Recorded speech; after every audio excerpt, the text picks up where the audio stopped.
माता सीता की कथा। यह कहानी सीता माता कहती थी और श्री राम इसे सुना करते थे।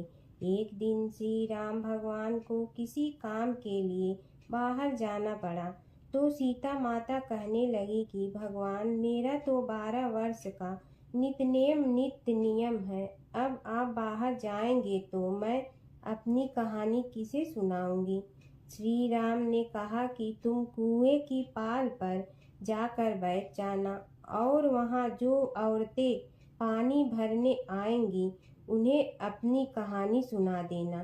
सीता माता कुएं की पाल पर जाकर बैठ जाती हैं। एक स्त्री आई, उसने रेशम की जड़ी की साड़ी पहन रखी थी और सोने का घड़ा ले रखा था। सीता माता उसे देख कहती हैं कि बहन, मेरा 12 वर्ष का नित्यनेम सुन लो। पर वह स्त्री बोली कि मैं तुम्हारा नित्यनेम सुनूंगी तो मुझे घर जाने में देरी हो जाएगी और मेरी सास मुझसे लड़ेंगी। उसने कहानी नहीं सुनी और चली गई। उसकी रेशम जड़ी की साड़ी फट गई, सोने का घड़ा मिट्टी के घड़े में बदल गया। सास ने देखा तो पूछा कि ये किसका दोष अपने सिर लेकर आ गई है।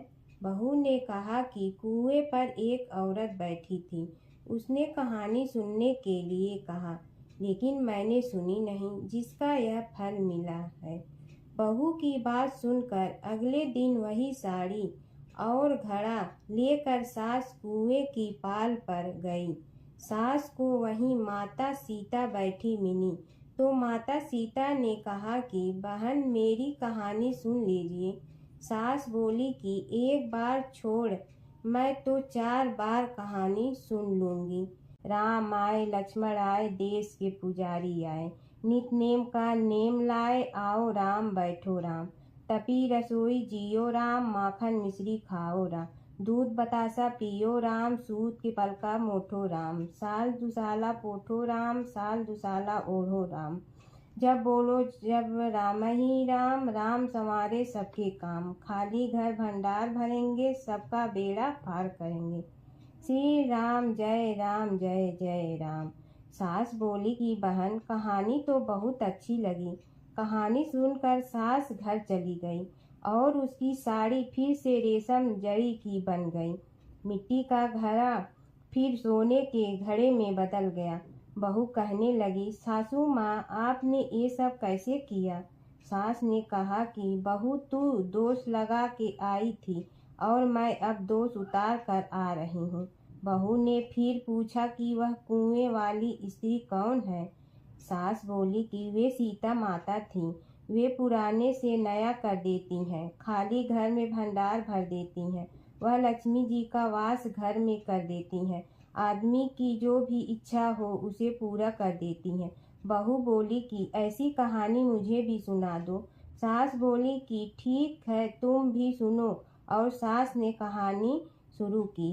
राम आए, लक्ष्मण आए, देश के पुजारी आए, नित नेम का नेम लाए, आओ राम बैठो राम। तपी रसोई जियो राम, माखन मिश्री खाओ राम। दूध बतासा पियो राम, सूत के पलका मोठो राम। साल दुसाला पोठो राम, साल दुसाला ओढ़ो राम। जब बोलो जब राम ही राम, राम संवारे सबके काम। खाली घर भंडार भरेंगे, सबका बेड़ा पार करें। श्री राम जय जय राम। कहानी सुनकर बहू बोली कि कहानी तो बहुत अच्छी है। सास ने कहा कि ठीक है, इस कहानी को रोज कहा करेंगे। अब सास बहू रोज सवेरे उठती, नहाती धोती और पूजा करने के बाद नित्य की सीता की कहानी कहती। एक दिन उनके यहाँ एक पड़ोस की औरत आई और बोली कि बहन, जरा सी आँच दे ना। तो वह बोली कि आज तो अभी हमने जलाई ही नहीं। पड़ोसन ने कहा कि तुम सुबह 4 बजे से उठकर क्या कर रही हो।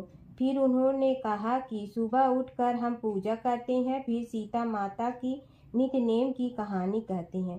पड़ोसन ने उसकी बात सुनकर फिर कहा कि सीता माता की कहानी कहने से तुम्हें क्या मिलता है।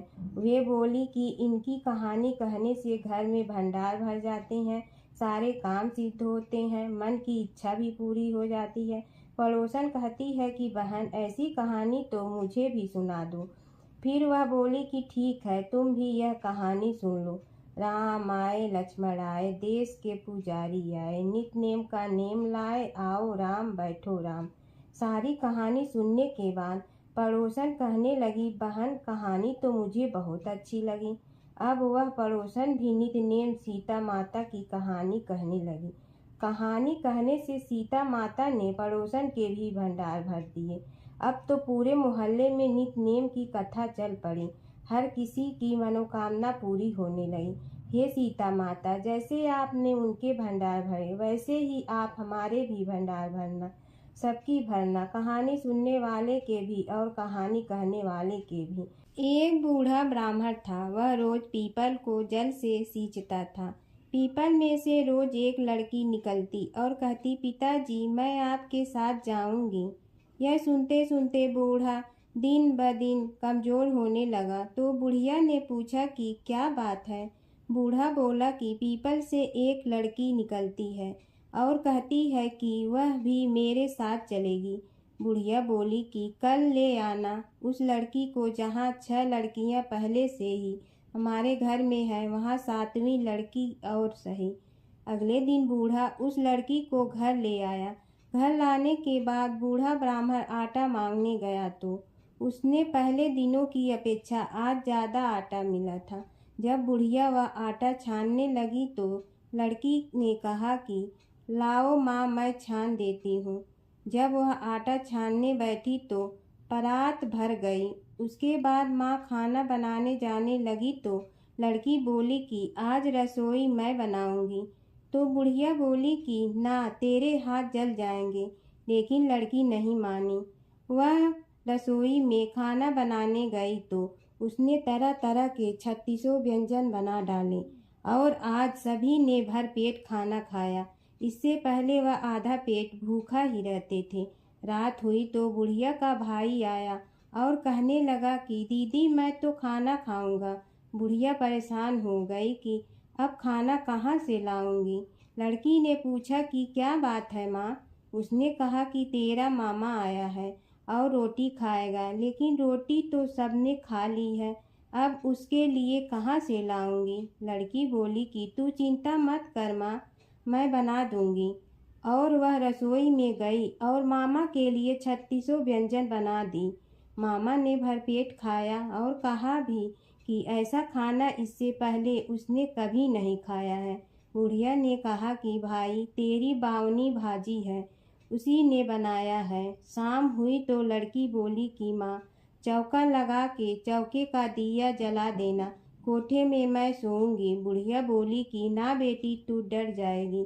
लेकिन वह बोली कि ना माँ, मैं नहीं डरूंगी, मैं अंदर कोठे में ही सोऊंगी।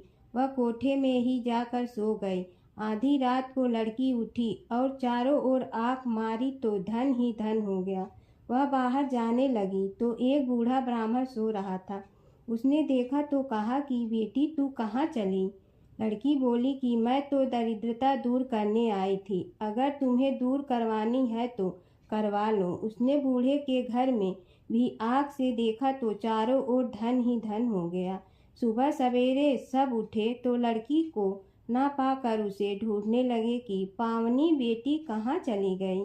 बूढ़ा ब्राह्मण बोला कि वह तो लक्ष्मी माता थी, जो तुम्हारे साथ मेरी दरिद्रता भी दूर कर गई। हे लक्ष्मी माता, जैसे आपने उनकी दरिद्रता दूर की वैसे ही सबकी करना।